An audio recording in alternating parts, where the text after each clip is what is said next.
All right, welcome back to the Inspired Idiot Show. I have Danny and Kyle on with me today, and I think the best way to introduce you guys is actually going to be a small blurb that I took from your guys' website because I feel like it touches on all the things. So just to very, very briefly introduce you, you guys started a company called Saunic, and Saunic is Winnipeg's space for heat, cold, and connection. Built for those who seek balance, recovery, and community. Whether you need to reset, recharge, or just take a breath, this is your place to sweat, chill, and reconnect with yourself and others. So before I get you guys to kind of explain in your own words what you do, I just want to say welcome to the show and thank you for coming on with me today. Thanks for having us. Yeah, thank you. Yeah, I'm excited to talk with you guys. So that is, I think that kind of really sums up what I imagine Saunic is like for people. But if you had to explain to like a sixth grader what you guys do, how do you think you would explain that? Yeah, so you go in a really hot sauna, you hang out with other people, you sweat everything out, and then you come out and you cool down in a really, really cold tub, and then you sit and you take it all in and you feel the relaxation and you get to chat and listen to music and connect with other people or your friends or strangers. Yeah, I think that's probably... And do it all over again. And do it all over again, 3 times. Yeah, so it follows like the kind of, I think it's like the Nordic thermal cycle. Is that where it draws inspiration from? Yeah, exactly. That's exactly what it is. The hot, the cold, and then the emphasis on the relaxation as well, which a lot of people overlook, but the importance of allowing your body to get back to its normal temperature naturally without it being forced through immediate sauna exposure. That's where a lot of that value comes from the health perspective.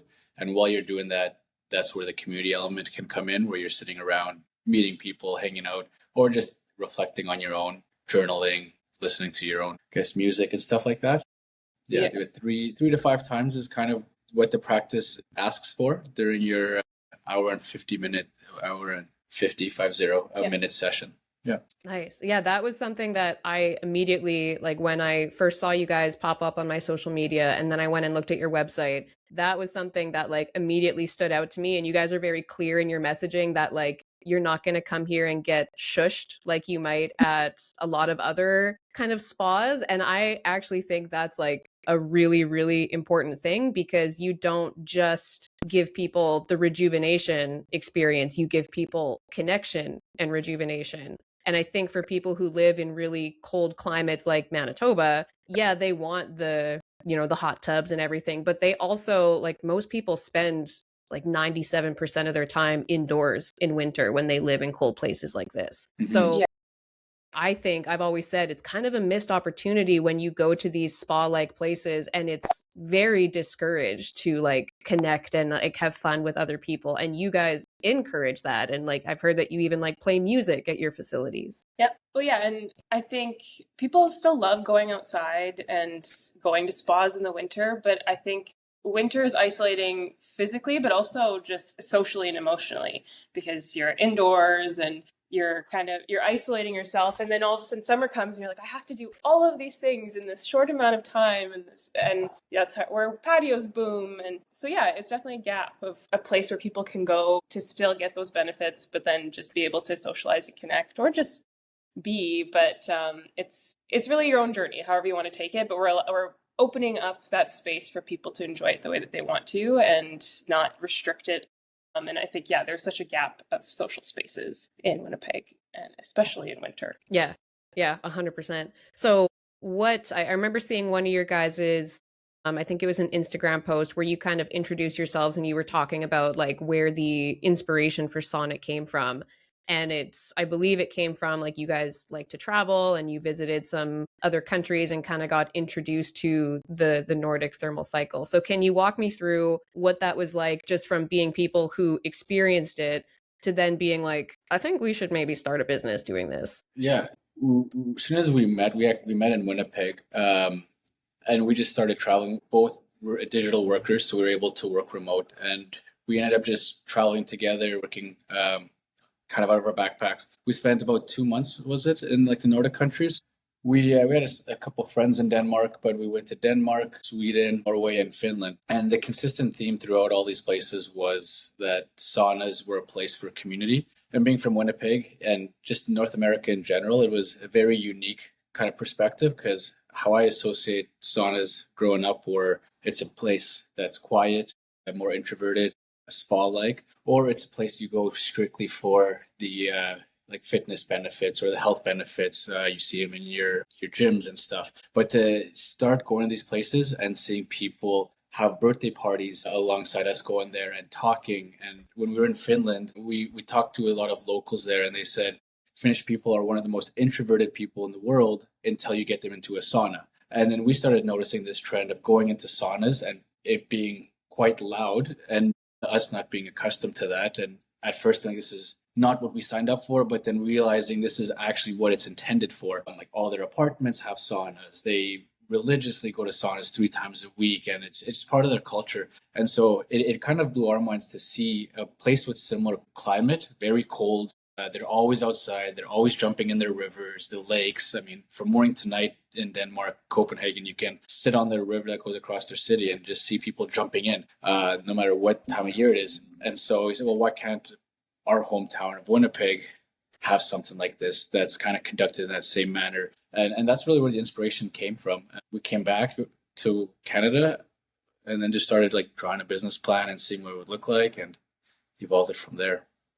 Yeah, exactly. And I think just also the affordability of it too. I mean, we're so used to spending, it's a luxury, an occasion to go to the spa. And so being able to do these things, and it was so affordable, especially in cities that we found were quite expensive, but then to do something that is a luxury to us and it didn't feel expensive was so cool. Yeah, I think that there's so many benefits health-wise, but then there's also benefits to socializing. So being able to merge those two was just something that we felt we were missing in our hometown, because when we travel, because we're working, we're not going out partying, we're hiking, we're exploring, we're doing walking tours. And so so that was our favorite thing to do, because it's something we could do when we weren't working, that we still felt good afterwards. And it was just something that we just felt was so simple, but we just are lacking. And so we thought that we could bring it home.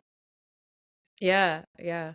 That's really cool. I think that's very aligned to like how my husband and I approach business, is like, why not build a business around the lifestyle that you actually want to live and a gap that you see in your own life. And then if you build a business around it, you already have that integrity in it, because you're like, well, this isn't just like a money making thing for us. It's just how we want to live, and we want to build a business around how we want to live. Exactly. And just somewhere we want to hang out. Like we often go there and we're just like, this is like, it feels like our backyard, and we're just hosting people, and somewhere that we want to be. And as you get older, you have less interest in going out to party, and you want to meet up with an old friend, but do you really want to go for a drink? And then it just becomes a coffee. So this is kind of that in between. Like we always say, a third space, but just somewhere you can go to be a human and connect with people, or be on your own. One of my friends came by and she was a little hesitant about it, and she brought a book, and there's other people there, but she just sat in the corner. But she said it was so nice to still hear other people and hear music and not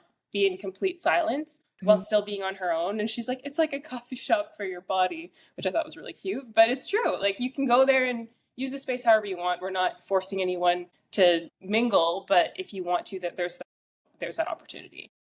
Yeah, I kind of see it similar to like going to a gym. Like I really prefer going to a gym because I like being around the energy of other people, even though I'm not there to work out with other people. And sometimes I literally don't talk to anybody. But I think that's why like working out at a home gym never quite does it for me the way that going to a gym does. Because I'm like, I like the vibes. I like seeing other people working on their fitness too. Like it does give you that sense of community.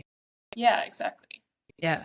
Cool. So had you guys ever started a business before, or was this like your first business venture? You have. Yeah, this is definitely the first to this magnitude. I've started a couple other businesses, but very small. I've been in corporate finance for about 15 years, living in Seattle and Vancouver. So I had some experience with it, but I wouldn't say I've started a business to this magnitude ever before. I probably would never have done it. I mean, with Danny and I, we're so opposite in our thought process and our brains. She's marketing, creative, finance, numbers. The more we got to know each other, in my head, I was like, we need to start something together, because we are like the perfect duo to start a type of business like the one we opened. And it was just a matter of time. It was just trying to find what we were passionate about. But I kept saying that before this even came in our head, was one day we're going to start a business, because we have both sides of the brain. And It just clicked. Yeah. We figured it out. We're like, okay, yeah, this is it. Still trying to figure out a little bit, I mean, yeah. but we're going through it. Yeah. Yeah. You never really stop figuring it out though, especially when you're in a intimate relationship with the person that you are building a business with. It's like a whole other thing. Oh, Yeah. It's Yeah. fun. Yeah. Yeah, it's 99% of our conversations at all times. yeah. I mean, we could do like a whole other podcast on that. So I Oh, yeah. won't like get too deep into it, but my husband and I have had people say to us before, like, how do you guys, run a business together? And then like you're around each other all the time. And then you're also like romantic partners. I'm like, yeah, it's not for everybody. But I think there's a parallel here that I heard you just say, Kyle, in that like you saw that business building collaboration opportunity, even like as your relationship was budding, because you saw those like complementary skills. But I think Yeah. it's also like there has to be a mutual respect there for what the other person brings to the table. And that really comes out when you work with your romantic partner, is like having that level of respect. Oh yeah. Absolutely. Definitely. Yeah. Okay, cool. So do you guys remember like the first day that you actually like sat down and you're like, okay, so how would we do this? Like, what was that kind of drawing board like, from going from this is an idea in our heads to like, no, we're actually going to execute this? What did those kind of early days look like? I felt like it was the same day. We wrote it on a napkin. I'm gonna go run and grab it since we're. You kept the napkin? Yeah, it's on Nice. Nice. Perfect. I don't know where we made this napkin. I don't know if you heard that. I don't know where we made this napkin, but this was kind of our first. We have it on our fridge here in Vancouver. You didn't say it. Yeah, we sat. I don't know where we did this, but it was like, if we were to start this business, what would it look like?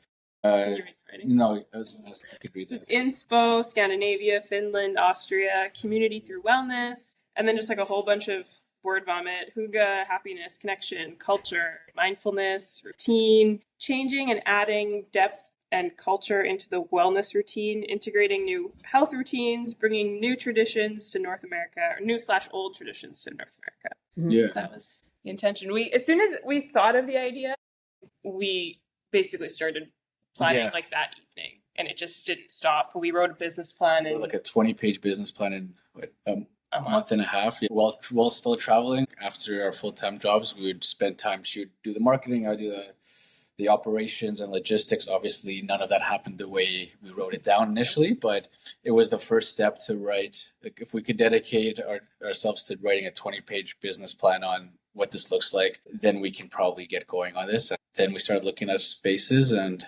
coming up with names and making logos and just ordering stuff. We just went full steam ahead. Yeah. We started last September, so it's been just over a year. We started looking at locations last December, so it's been a year since we just started looking at locations. Mm-hmm. What I would recommend, I mean, if anyone's opening a business, is we started with stuff that got us excited as well. Like, we bought robes for the place before we even had a location, because that just sounded like a fun thing to do. And we bought Merch. 300, 400 robes. We designed keychains and just these little things along the way of maybe the less exciting stuff, like talking to the bank and pitching our proposal to them and establishing a business number and finding our accounting team and legal team. Like, that's not fun. But so we kind of sprinkled in, let's make water bottles tonight and order them and source them. And our logo's changed since, which is fine. Yeah, exactly. This is not our logo anymore, but now all our stuff has an old logo, and we just had boxes and boxes filling up at our family's garages and our places in Winnipeg there. Well, we don't even have a place yet, but we have all this merch. Well, it's going to have to happen, or else we're selling merch for a company that didn't exist, like towels that just say Saunic on them without a business. But even our ice baths, like we ordered inflatable ice baths. And then we didn't end up really using them in the space, so we use them for other things. We're like, we'll find a use for it. Why not? But yeah, we just trying to keep things exciting and fun for how much work we put into it initially. Yeah. So that was your guys' first time ever having to put together like a formal business plan? Yeah. I did a bunch of that in school. I went to school in the States. I played soccer out there. So I left Winnipeg when I was 16, played soccer, went to Seattle, and I went through their business school there. So I did a lot of that, but it's one thing to do it in practice. It was definitely different when you're putting all of your resources, your time and everything into something and actually trying to make it happen and not just looking for a grade out of it. Yeah, same. Like I did creative communications at Rotover, so we kind of like pretended to do some marketing plans, which was my piece of the business plan, not the numbers. But and then I'm a marketing strategist full time as well, so I just kind of pulled elements from what I know from my job. We kind of pieced it together, and people told us that we wouldn't be able to write it on our own and we'd have to hire someone, and we're like, no, we're gonna do it. And it worked out. Nice. I actually graduated from pre-com as well, so that's Oh, funny. did you? I wonder. Yeah. Whenever it's like anything media related, I'm like, this could be a fellow pre-commer. Yeah, absolutely. It's a bit of a cult in itself, but okay, so that's cool. That actually brings up another good point that I wanted to ask you guys, because I even just like in my or our business ventures, like one of the things that my husband and I want to do is build a greenhouse business. And not in the traditional sense of like commercial, like selling plants necessarily, but more of similar to what you guys are doing in like an experience, an escape. Cool. And to us, that's the inspired idiot's dream of like, some people are going to say it's unrealistic. We know that it's not, and we're just going to figure it out as we go. But you definitely run into people along the way that just hit you with all the skepticism, all of the like, what you're doing is not going to work. So I'm sure you guys have had those moments along the way. But when you were kind of, like you said, you had somebody say to you, you're not going to be able to put together your business plan. You're going to have to hire somebody to do it. But you guys just figured it out. Have you found that was a thing that popped up as you were kind of telling people about this idea? Is like, you guys are going to build a business around saunas? Like, that's not going to work. Every day. It's every single day. Yeah. It's to the point where we now just get excited when someone says no, because it's like, all right, let's make this a yes.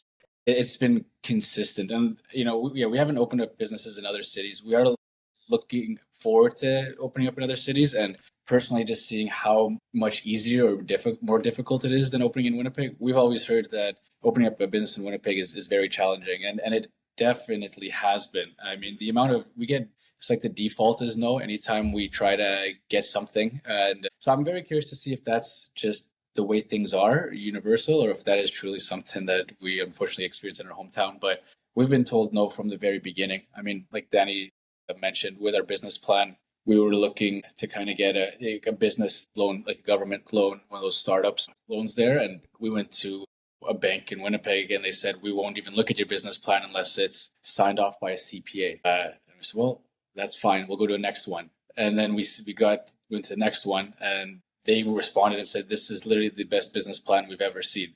And they were the ones we ended up moving forward with and allowed us to kind of pursue this. So it's just, we've been told no on our saunas and all these little things, no to our indoor space, that space would never work. Although we haven't opened yet, so we're really hoping it'll open.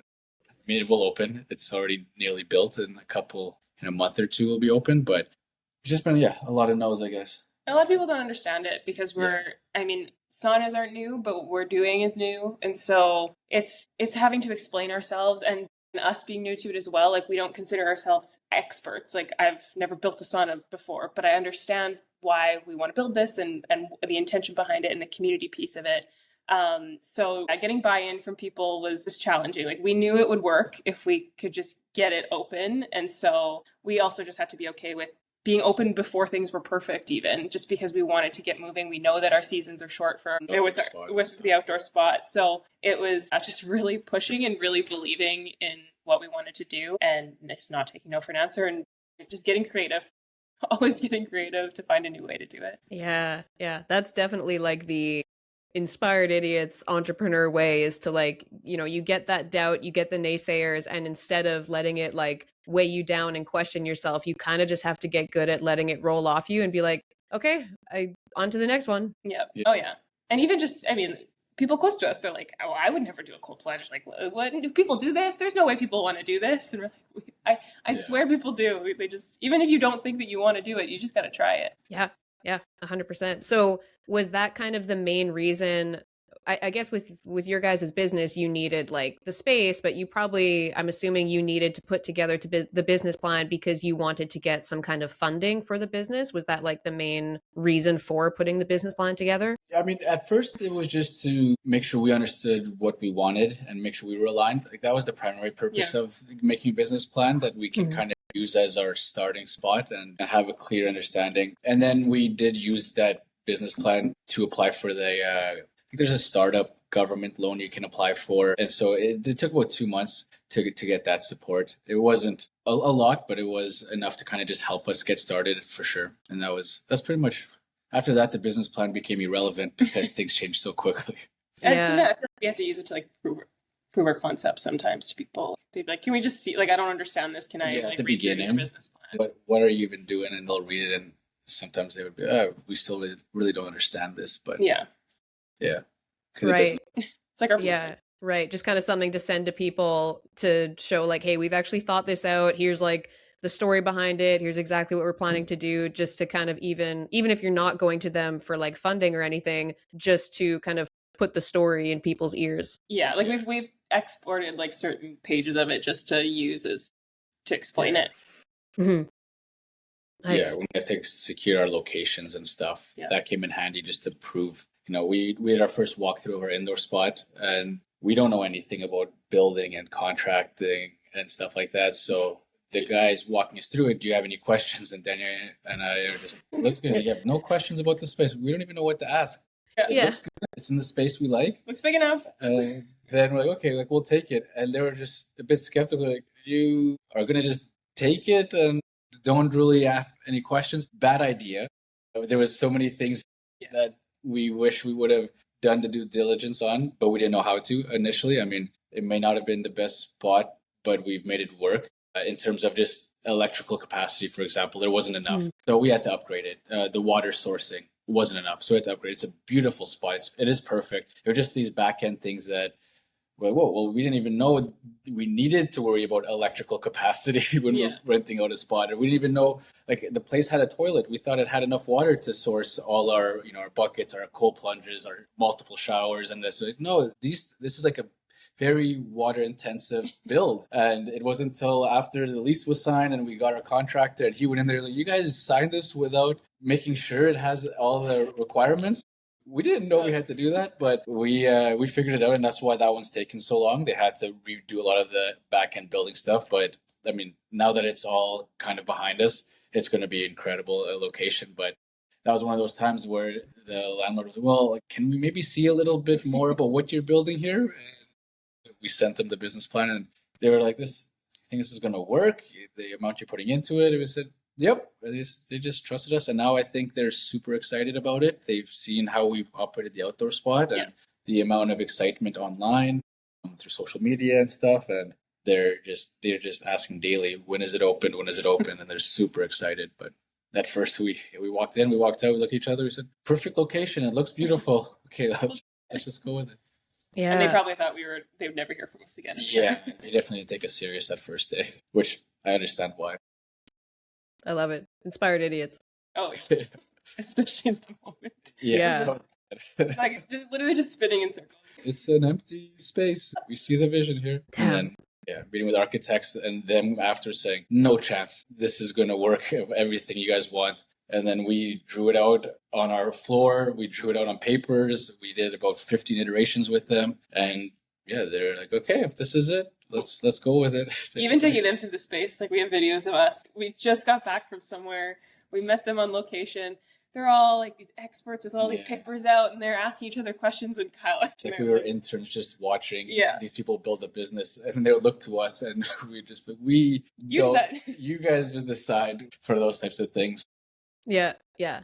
I think that's. I'm sorry. No, go ahead.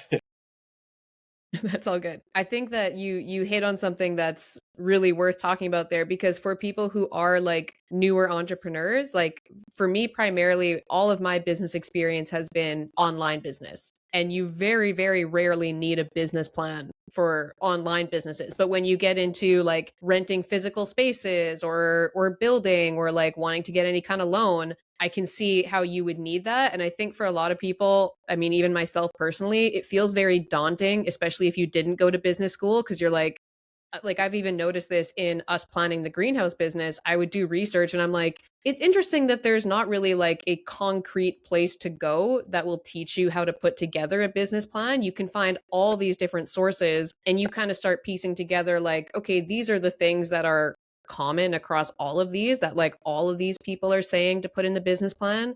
But it really feels like if you want imposter syndrome to come up, like try to put together your first business plan when you're like, I don't even know what's supposed to go in this thing. But I think a really big part of your type of business, as well as like what we're hoping to build, is like, did you find that you had to do a lot of like market research and like proof of concept to kind of like justify that people would actually use this? Because I think there is a lot of skepticism around like, are people actually going to go to that? You know what I mean? Yeah. I I mean, think we did. We just, I don't know. What do you think? well, like in the West, there's a lot more of it. Like Yeah. in Vancouver, there is a lot of what we're doing. So we were able to use those as inspiration as well to say, like, it's not like we completely pulled it out of thin air. Like we had the vision from our travels, and then we were able to kind of see how it is working in North America, and then just making it our own. So yeah, it's not, we were able to kind of point people in other directions to show an example at least. But yeah, it's definitely imposter syndrome still, because luckily, I mean, if I had to write it on my own, I don't think I could have done it, but we were able to just cover all bases just based on our professional experience, which was handy. So I just went through and I was like, highlight Kyle, highlight Danny. I mean, all of it really was like marketing and finance. And we kind of, and even just with like market research, I feel like we kind of built our audiences as ourselves in a way, and what we've just seen. So, and I feel like it's been pretty accurate. Yeah, just build something super cool and hope that there is demand for it, because there was really no examples in Winnipeg that we, obviously there's similar places to go, but nothing nearly as close to what we built there. Yeah. So it really was just, let's build something as cool as possible, super intentional, define the space, and just cross our fingers that people show up. And fill the gaps that we saw too. Yeah. I mean, we looked at what Winnipeg had to offer, and there's a lot of great spaces, but okay, where's the gap here, and where can we're ecosystem. Mm-hmm. Yeah, no, that makes a lot of sense to me. And I think like you guys said, you kind of approached the business plan as like, we're just going to put together like what makes sense for us, for like you guys to get clear and aligned on like, okay, what are we going to charge for this? Like, how much would we actually make for that? What do we want this to include? It's kind of a clarity exercise for you guys to both be on the same page of like, what do we want this to be? And, you know, what's the information that we keep repeating to people when they're asking us to explain it? Okay, let's just put that in a business document. It's almost like a clarity document for you guys as well. Definitely. Interesting. We've been lucky as well in certain instances. I mean, with our outdoor location, we're obviously attached to Low Life Barrel House there in Winnipeg. And, I wish we had a recording of that first meeting with them. We had no credibility in this space, nothing. I mean, we didn't have the indoor spot yet. We had no social media at that point. And we just met with them and said, hey, we want to completely take your parking lot and turn it into a sauna and cold plunge studio. And I mean, looking back at it, they're just as crazy as we are to say. Maybe more crazy. Yeah, there was like zero hesitation. The owners there are just incredible. They're like, sounds good. He's like, I like sauna and cold plunge. Yeah, Sure. I was like, I love it. Let's do it. And it was such a simple conversation that took place within like a half an hour period. And they said, do it. We got our full support. And by full support, it's beyond the support that we were expecting. I mean, they helped us through a lot of that and gave us the space to build it. And so we got lucky in that regard as well, of making sure that the team that we're building, the people we've kind of worked with, are people that believed in us and had similar mindsets. I mean, they built that cool brewery from nothing as well. So they had to be a little bit in the same kind of mentality as us. And it's worked out. We've had a great relationship with them. But without that, I don't know where or what would have happened. Yeah, it could have been a lot more challenging. Yeah. For sure. Like I truly think there couldn't have been a better spot for us to open. Yeah. And better partners. No, absolutely. Which is, our outdoor and indoor spots are so close to each other. And people ask, why would you open up two spots next to each other in such a small proximity? But the reality was the outdoor spot, it was less about location and more about the partnership we were able to establish. So even if Low Life was like next door, we felt like there was no other option for building a spot like that in Winnipeg with their type of mentality towards health and fitness. And so we recognize that this is a 5-minute drive from our other location, but our intention being that there is a drastic difference between the two. Like we keep talking about how I really enjoy the location at Low Life and it'll be my preferred spot. She really appreciates that what the indoor spot is going to be. It's the same practice, the same cost, focus on affordability, allowing people to purchase memberships that give them access to both locations. But the experience itself is so different that we believe people will go to one or the other or kind of toggle between the two. Yeah. And so I guess we'll see. But it was more about just taking that opportunity to work with people with the same mentality. Yeah.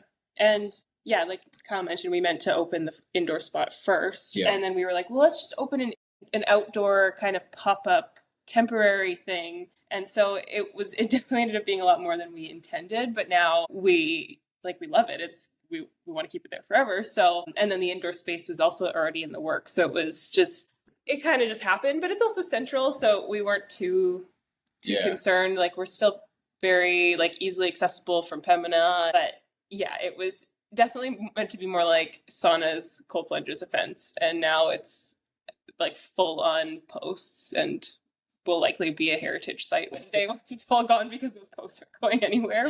So it just kind of became what it is. Yeah. I think that's like a really important thing though, if you're trying to build or if you're trying to go for like any big goal, to like find people that are aligned with you in just like the way they think and how they approach business, because you can get very, very discouraged early on by just like the doubters and the people who tell you no. Like you guys said, the first bank you went to was like, we won't even look at this. And then you went to another one and they're like, this is the best business plan we've ever seen. I think that's where people like really give up on their big goals too soon, is they let a couple rejections kind of convince them that like, oh, maybe I am in over my head here. Like maybe this is a really bad idea. But all you need to do sometimes is just find somebody else that's like aligned with what you're trying to do and they're also doing it themselves. And then when you kind of link up with those people, you're just like, oh yeah, I can totally do this. Like that could be the thing that makes the difference. And honestly, selfishly, it is part of like why I like doing these interviews, is like connecting with other people that have that kind of inspired idiots mindset. Yeah, totally. Nice. So you guys, that was the first space then, like you went to Low Life and you're like, hey, we want to put this in your parking lot. Yep. Yeah, pretty much. And the funny thing is like we were in Vancouver quite full time at that point. Mm-hmm. And so it was tough. Like last December, we went and drove around for one full day. We just took a whole day to look at indoor spots in Winnipeg. And then we were back in Vancouver, and then we started playing with the idea of doing something outdoor for the spring because we just wanted to get going. And I was on Google Maps, like literally going for a walk on Google Maps. And I lived in Winnipeg basically until we started traveling. But I felt like I was a little out of touch. I didn't know what was going on. I'm like, okay, I feel like there's some new places I need to explore. So I was just going everywhere, and then I got on Low Life and I saw this big open space next door, and I was like, I think that could work. And so before even going to see the space beyond Google Maps, I just hopped on a call with them. I said, what do you think about this? And even at that time, we were like, do we want to tell people what we're doing? Like, it was such a weird time too, because we didn't want to spill the beans too much on what we were wanting to do. So we wanted to be really intentional with who we were reaching out to and not just reach out to everybody, because they were like, well, what if they do it themselves? So we had to be like, okay, I think this is a really good spot. This is someone we are ready to share it with, because if it works, it could be great. So it was like, I made a list of all the best places, and Low Life was at the top of that list. Nice. It was number one, actually. So we really got lucky. We didn't have to go to any. Yeah. So you just kind of threw the Hail Mary and you're like, hey, this is what we're thinking. And you guys seem to have this big parking lot. Like, would you be down for that? Yep. Yeah. And then seeing that they did fitness stuff too. Like our whole intention with this was like not to be a place that was revolved around drinking. They're not all about drinking either, as much as they're a brewery. So we felt like there was a good symbiotic relationship there, because people can go for a beer afterwards if they want, but if they don't, it's not what we're all about. but I think it still fits. But they do run clubs, they do bike clubs, they do boot camps, and they do craft shows. So it really made sense. Like they were trying to build community in the same way that we wanted to. And right from the get-go with run clubs before we even opened, we brought our inflatable tubs, and we already got to meet a lot of great people and start building a community before we were even open. And then they had a women's self-defense class, and we were able to bring our tubs there and welcome people to the sauna after. So it's been a lot of fun, and they've inspired us in a lot of ways too, to just think outside the box and try new things. Yeah, that was one of like I said initially, that was one of the biggest things that I immediately liked about what you guys were doing, because I think there is, you were saying that when you guys travel, you're not huge partiers. Like you would rather go hiking or go sightseeing. And I think there is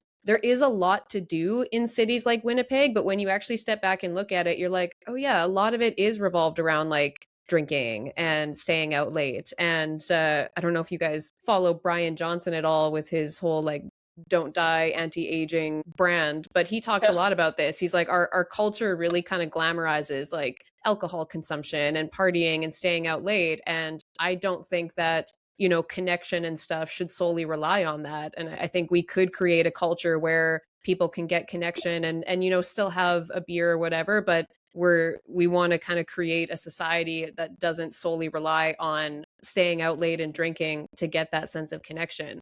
And I think that's where the demand for a business like what you guys have built like really shines, is that yes, there is stuff to do in places like Winnipeg, and yeah, there are spas and stuff to go to, but there aren't very many places that connect rejuvenation and community. Yeah, well, exactly. And you'd be surprised how I feel like some of the best conversations happen in a sauna.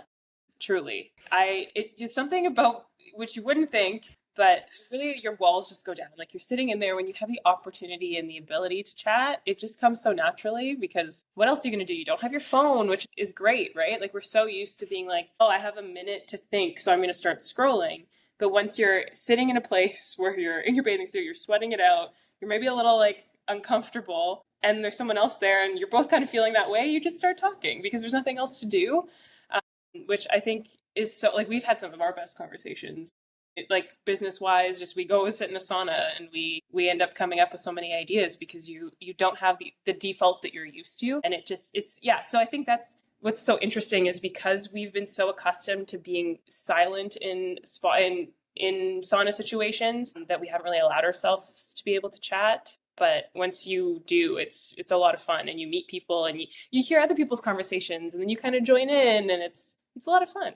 Yeah, no, it is. Yeah, I actually, it reminded me of when my husband and I went and spent 2 months in Thailand over the winters, or over the winter a couple of years ago. And we stayed in this big Airbnb complex where there were people from like all over the world. Like there was a lot of Russian people, there's Thai people, just people from all over. And a lot of people don't even speak the same language. And there were 2 saunas in this facility, and we both used them daily. My husband probably multiple times a day. He loves saunas. And it's just funny when you see, like you said, you're in this room of people, nobody has their phone, everybody's kind of sitting there in like a very like, open and vulnerable state in a way. So you're like, I'm in my bathing suit, I'm just sweating, I got nothing to do. And even people who don't speak the same language will like naturally just start like kind of interacting with each other. So like we're in there with a bunch of Russians, they don't speak English, we don't speak Russian, and the guy like kind of picks up the spoon of water and he like gestures to us like, is this okay if I pour the water on the rocks? And we're just like, yeah.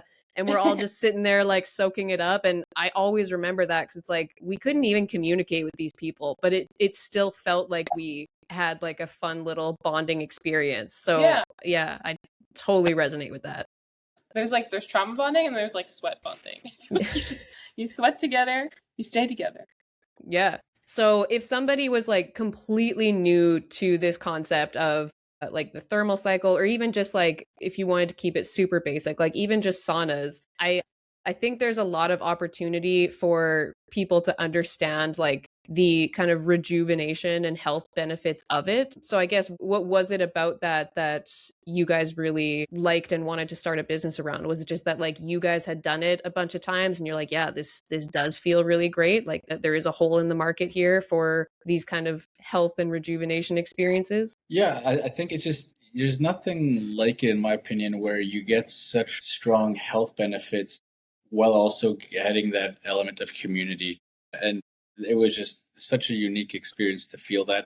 I mean, without getting too technical with the benefits from like respiratory benefits and reduced heart attacks and heart disease and stuff like that. It's the way I explain it to people is just if you go and try it, it's self-explanatory when you leave. Like you feel so good after you leave. And even if like there's long lasting benefits, but even if that was the only benefit of your experience, it is so worth it. Referring back to low life there, like Danny mentioned, oftentimes people will go next door afterwards and the workers at low life say it is so visible who is coming from Saunic. They are so calm, mellow, relaxed. They will walk in the door and there's no indications of them in bathing suits or robes. They've got their outdoor clothes by this time. And they said, yep, you guys clearly just came from Saunic. Just that in itself is like it's worth the experience. And now you have your lasting experience, your lasting benefits that are we're not doctors or anything like that, but we do a bunch of research on what they say in terms of the sauna and the cold plunges help in your blood flow and bloodstream and reducing a lot of risks when you're older.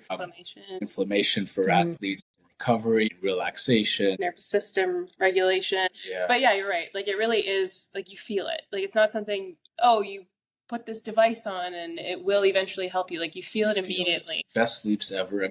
My watch keeps track of my sleep, and after a sauna session you're sleeping so well that night, and we have people who will reach out and say that was the best sleep I've ever had. Yeah, I mean, in our outdoor location we've had so many people come try it for the first time, and in our short 2 or 3 months of being open, what was the amount of people who've returned? It was something like 45% of everyone who has attended one class has at least come back one other time. And keeping in mind there was people who were just in holidays who just came once. People who are just giving it a shot absolutely love the benefits of that they're getting out of it, and obviously the community element as well. Yeah, I think that's where like I've even been exploring this in creating our business plan, is that I think that's where there is a lot of demand for it, is the mental benefits alone, like you said, like nervous system regulation and stuff.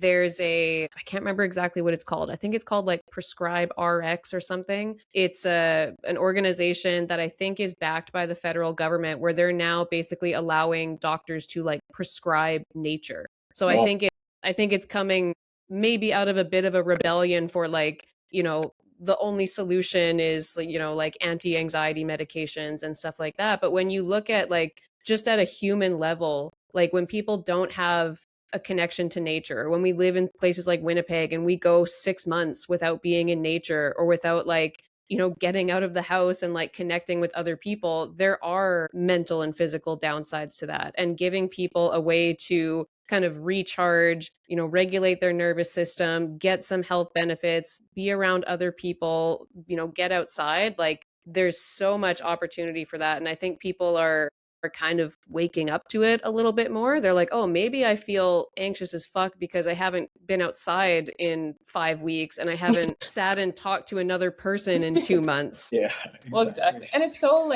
low effort. It's so low impact. Like you don't really have to do much. Just go and sit, really. Mm-hmm. Yeah. Like, I think the part is the cold plunge. But once after that, I mean, you're just sitting and relaxing. So being able to do something that's good for yourself that doesn't really require and much effort, but also even not a lot of, like, that's why we wanted to make it affordable, right? So people can build it into their routine and it's not something that you feel like is such an expense. We want people to come because they want to, and making it accessible. Right. So what is that experience like? Like if I was coming to Saunic for the very first time, what would a typical experience be like? Is there like a certain amount of time that's allotted and it's just kind of like a free for all throughout the cycle? Are there classes? Like what does that typically look like for an average visitor? So there's sessions. We run like a schedule rather than having like specific operating hours they'll likely change with our indoor spot.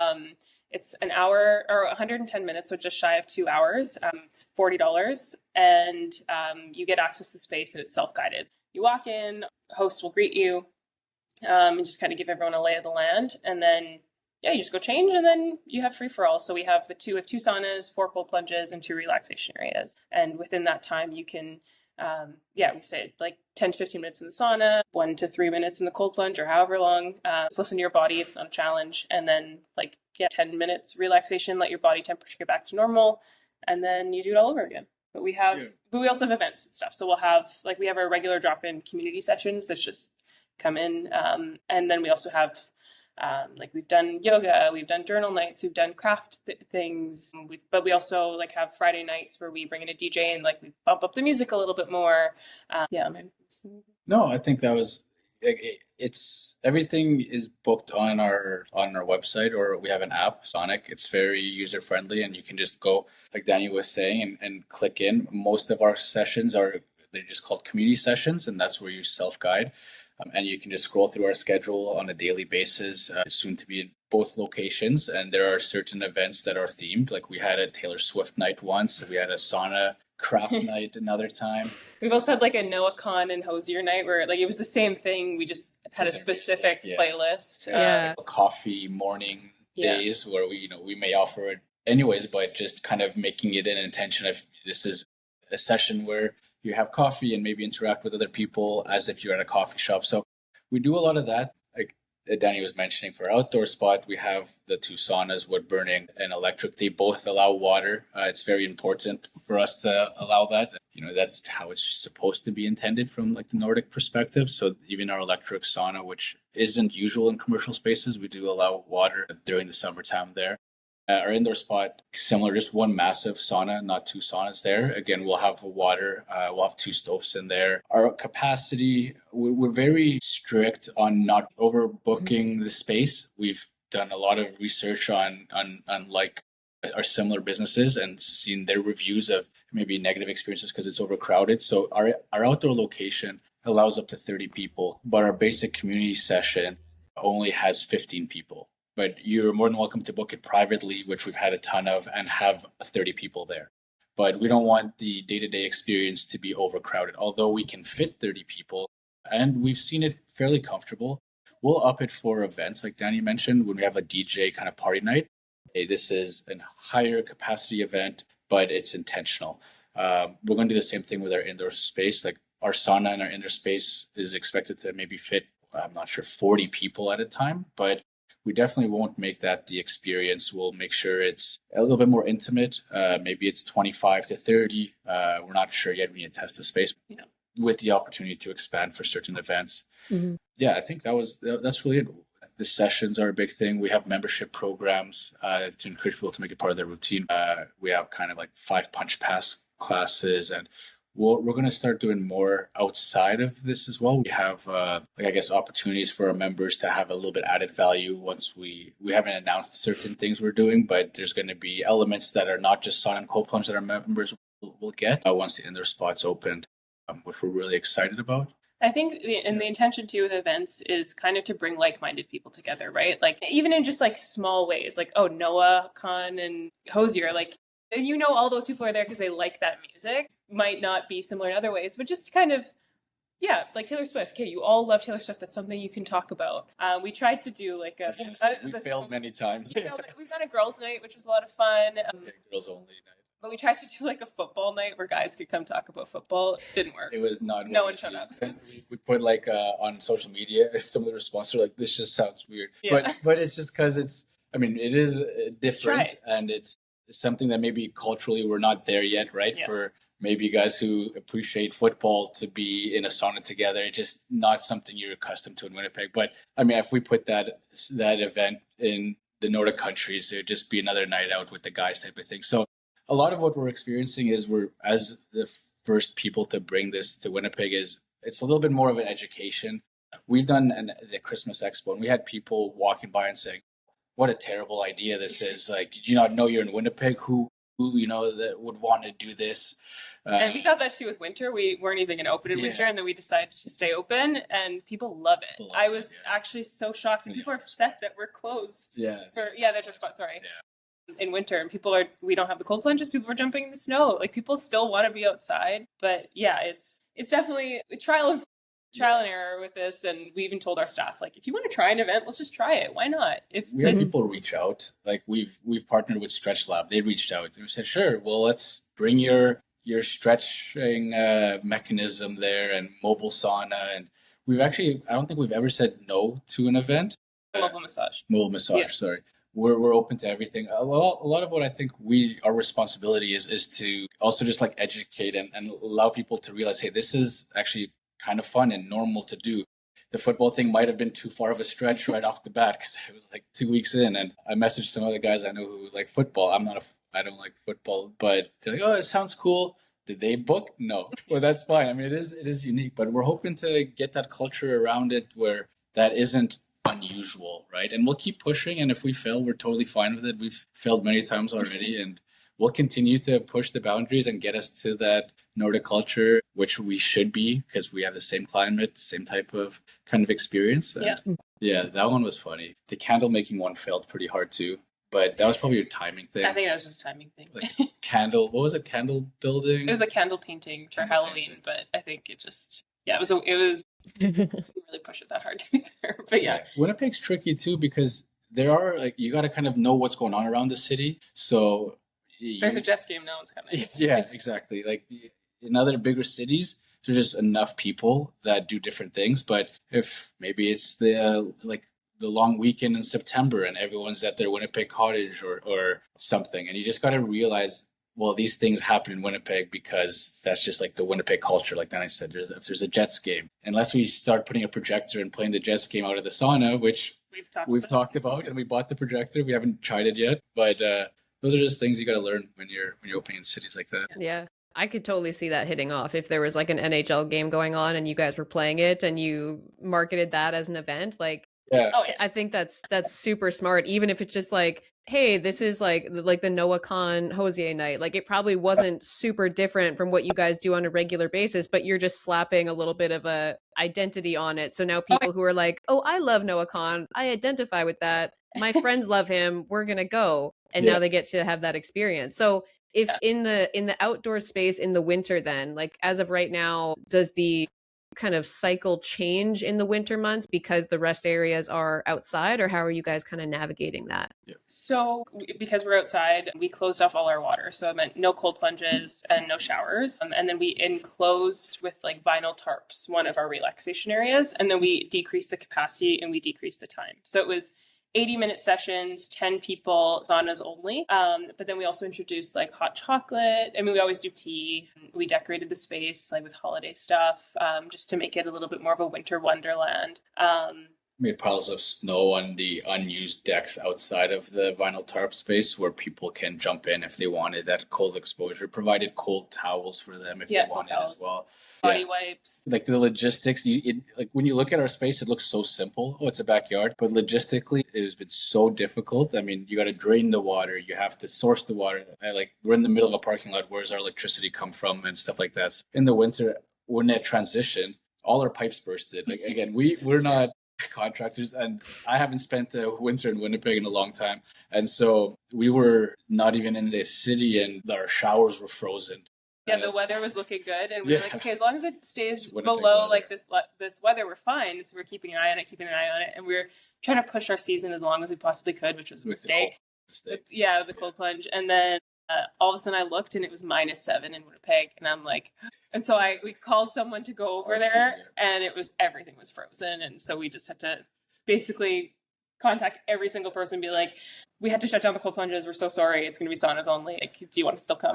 Yeah, he turned with the handle for one of our cold plunges, and the handle just snapped off. Oh no! It's just one of those things. Like we're learning so much the hard way, but we don't get upset about it. We accounted for this. Yeah, we're going to build this. It's not going to be perfect up front because that's just like not even in the nature of what we're trying to build here is perfection. And when these things happen, we laugh them off and we problem solve, and that's pretty much what we did. And then all of a sudden, I mean, all the cold plunges went to storage. We said, we're going to deal with this in February. We're going to fix all this in February. We don't want to see them for a while because it was kind of a nightmare. Chillers, everything that kept our filtration systems, like that all, we're not even sure what we're going to have to repair by springtime, and that's fine. But even like the sauna's only, and people love it. We're like, oh, we'll take the cold plunges out and that's it. But then we realized, oh, we have a water cooler. We have a hot water tank. But even just the stuff we use like every day, like to make tea and stuff. All of our, like we just have like those water jugs, and we're like, oh, all of those froze. Okay. So now what do we do? And the pipes from the hand washing station bursted. Yeah, so we just like didn't realize how many things we need to winterize. We thought it was just gonna like shut down cold plungers. That's it. And so now we're like ordering water every day, and our staff was taking home water jugs to keep it warm and bring it back. And it was it was funny. There's always something. But fun. We made it work. But we are closed for January, February, so we're taking a little seasonal pause, mostly due to permit requirements and just to kind of readjust for the new year. Yeah. The permit thing. We'll be back in March, but with the permit run with that outdoor spot, currently we have to be closed for a period of the year, but we're looking at maybe seeing if we can apply for a different permit. We pretty much just applied for the permit that allowed us to open the quickest, and they said, well, your temporary permit will get you through December, and let's look at this next year. So nice. We're working through that now. Yeah, I could see there being big demand for it in the winter, just purely because like there's so much less stuff that happens in the winter. Like, yeah, there's Jets games and stuff, but if you're not somebody that wants to go to a Jets game for something fun to do, or you don't really care that much about hockey, then I actually think there's more opportunity in the winter because, yeah, I mean, for sure in the summer, people like to get outside. They like to, go in hot tubs and stuff like that. But in the winter, when there's so much less happening and people are kind of cooped up inside and maybe craving a little bit more connection, I could see it being something that people would want to go to all year round. Yeah. Well, hopefully, and then when we have the indoor spot, we'll be able to fill that gap. To keep them going. Yeah, to keep things going. With the cold plunges, yeah.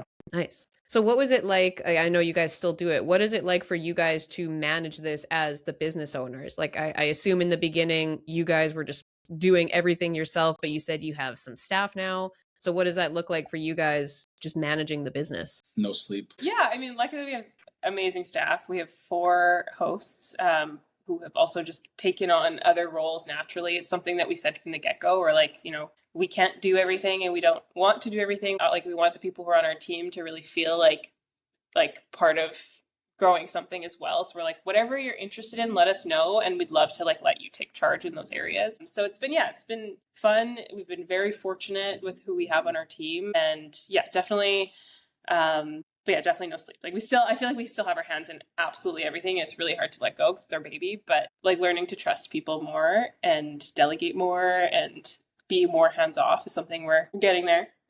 It's been, we've positioned it as this is a complete startup. Don't expect things to go perfect. And I think that was a hurdle when we hired people, because when something didn't go as intended, maybe they got a bit nervous. Oh no, this is not working. But we'd always be like, hey, this is fine. If we got to shut it down for the day because X, Y, and Z, we expect hurdles. We expect and we're totally fine with it. And now that I think our team has really believed in us in that regard, and is same with our events, we never say no. They say, hey, let's do this. Okay, let's try it. Let's they're the ones who planned a lot of our events and said, let's try that.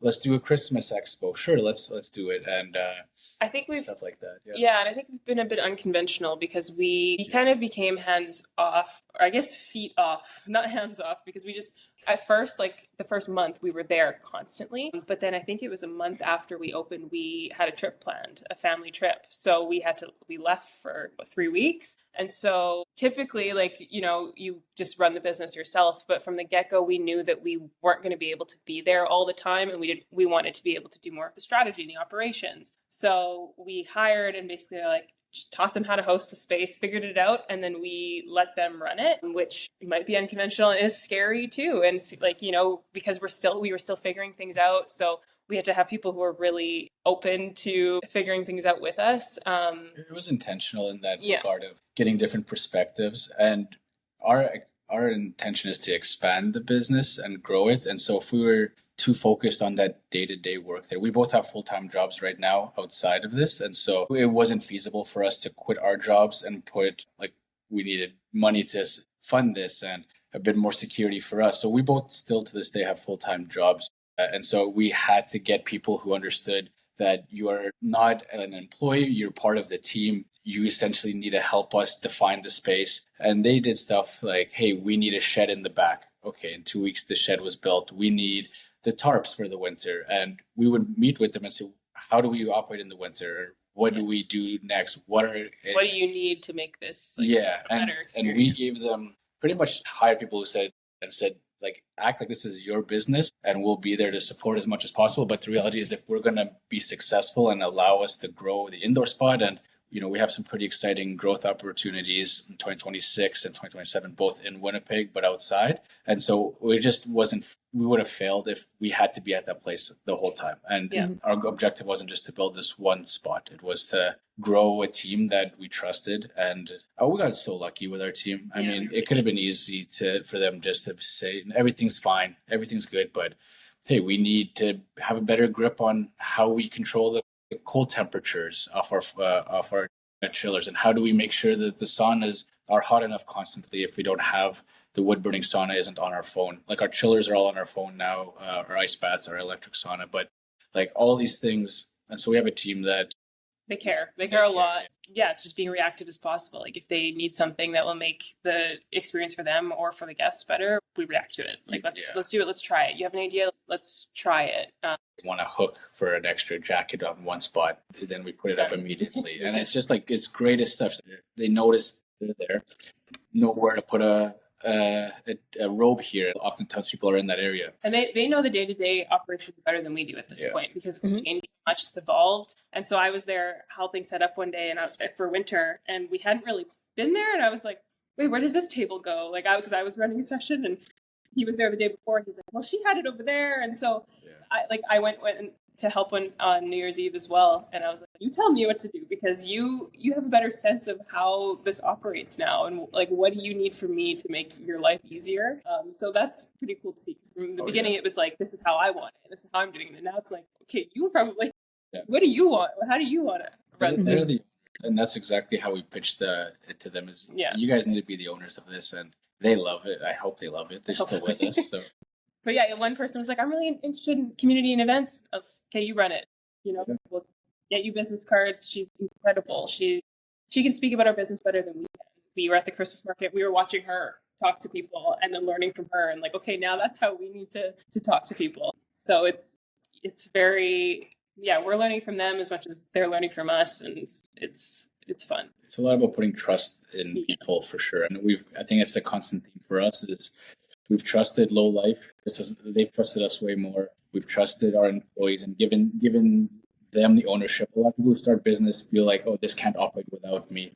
There's no business in the world that can't operate without. And if you feel that way, you're not running a business, really, especially if you're trying to grow your business and you're passionate about it. So that's hard for me. Yeah, she has a little bit harder time with that. I mean, from the marketing side, obviously, and all that, it makes sense to have a bit more. But I keep telling them, if this thing can't without us, we've failed, because we are not going to be able to share this experience across the other cities we want to grow through. And that's our passion, is to really change the culture of this.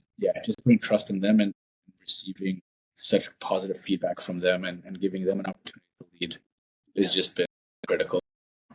Nice. Yeah, I mean, maybe you did get lucky with hiring some of those people, but I also think it comes back to what you said before when you guys were talking about your partnership developing, is like you saw the gaps that each of you kind of filled for each other, and it was more about finding a good fit and people that, or even your partnership with Low Life, like when you find those people that you feel are aligned and they're growth minded, that is kind of the foundation for like a reliable hire. I'm a very big believer that specific skills can always be replaced, but good fits are a lot harder to replace. Oh, absolutely.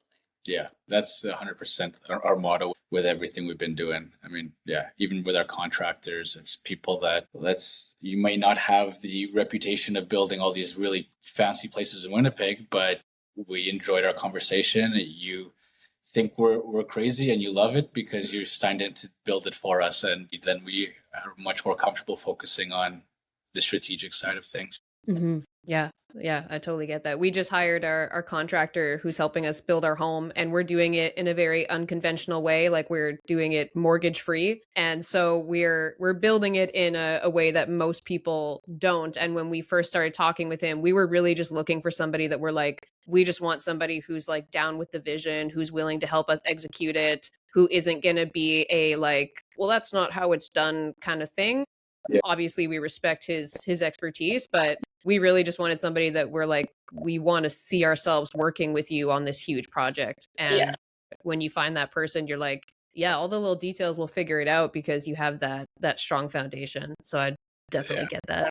That's exactly it. Yeah. We never expect things to go perfectly, and I think that just helps us as well. It's just we'll figure out all of those hurdles when they come, and allow our team to recognize that that's totally fine. Being a startup, obviously things will change as we grow, but it'd be hard to expect anything more from anyone that we work with right now. Yeah, gotcha. Okay, well, I have two more questions for you. The first one is around the types of events that you guys do. Are those, I guess right now, all the events that you guys take part in are probably on site at your location, or do you ever do like pop-up events in collaboration with other businesses? Both. So we've done, I mean, really the only thing we can pop up and bring is our cold plunge tubs. I mean, one of our saunas is on a trailer, but it's so integral now to the outdoor space that we haven't taken it out yet. We were going to do rentals of it, but people love because one's wood burning, one's electric. And so people love that wood burning sauna. So to take it away was just, we thought we would be able to do it and it just didn't happen. But we have inflatable cold plunge tubs, which we've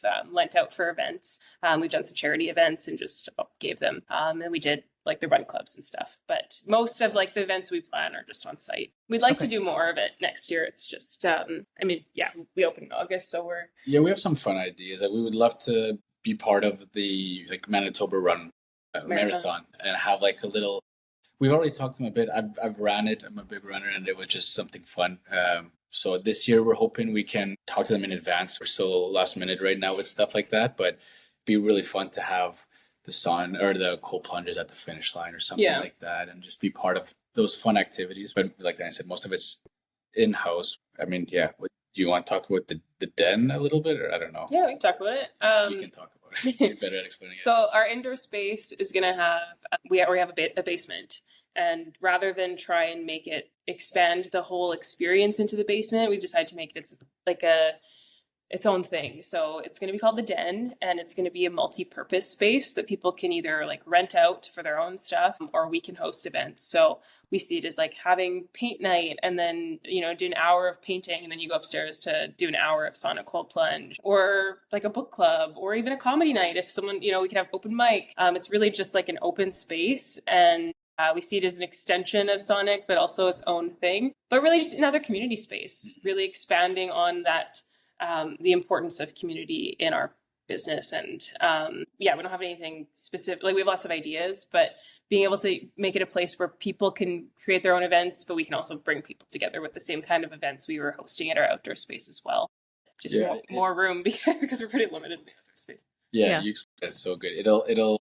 It's kind of like Daniel, well, exactly what Daniel was saying, but it'll have its own separate door and everything. So in theory, someone can rent its boutique flex space type of thing, a boutique studio. So if you wanted to just run your whatever, a class, it doesn't even have to relate to Saunic, which is directly upstairs. There's a door that connects the two, but that can stay closed. So you can run anything you want independently in this space. And for us, we thought it aligns perfectly with our business. And also, I mean, I don't know much about business Winnipeg. I'm sure these places exist, but to have like something that will be much more affordable to rent out, like not a big hall, right? So if you do have an event with 20 or 30 people, I mean, a sports meeting for teams who want to do some videoing, I don't know, that's what came to my head. I mean, this is a perfect spot where it's affordable. And our belief is just, let's just get people in there, because once they're in there, that allows them to learn maybe about Saunic because it's right upstairs. And it's just so aligned with our vision for what we want, which is community. And that'll open up a lot of opportunities for more events and stuff and partnership. Super excited. We haven't announced that yet. I think it was in the paper. I was just going to say, there's a line in the paper when we did that last week. No, like, we haven't officially announced anything. Right. Nice. Yeah, I really love what you guys are doing, and it's very aligned with the business that we want to build. So in the future, when we have the greenhouse up, we'll definitely reach out for some kind of pop-up collaboration or something. That'd be really cool. That'd be awesome. Please. Nice. Well, the last question that I always like to ask people at the end of these is, if you could give one piece of advice to people who feel like inspired idiots, and that like there's some big goal that they want to achieve, there's some kind of, quote, unrealistic life that they're trying to build, what would you pass on to those people? Oh, that's a great question. I'd say probably don't take no for an answer. as cliche as that may sound. And I think that's something I learned a lot from you. Like, you're just, that is your personality, and you don't take no for an answer ever.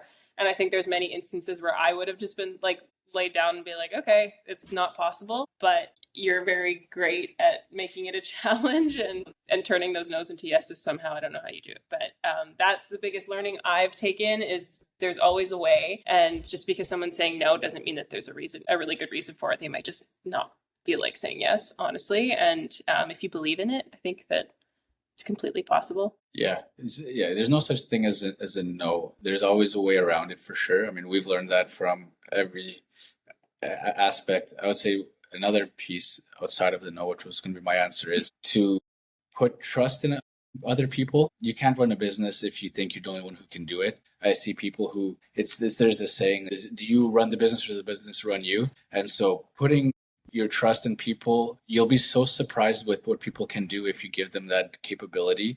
And the next thing you know, they're realizing, wow, I can, I hope every one of our teammates here feel like they could run this on their own, which they definitely can, but they didn't expect that when they interviewed and applied for this role. And giving them that ability to own something and have complete trust to the point where, yeah, they're running events without us and stuff like that has been so fulfilling for us, and I'm hoping fulfilling for them, but also has made the place what it is. They're the ones who have defined the entire experience. Just putting trust in every element of it, or else you're just going to burn out and it won't be as successful if you think you can do it all by yourself. Perfect. Well, that's a good note to end it on. So I'm going to go ahead and stop the recording, but just wanted to say thanks again, both of you, for giving us your time. This was awesome.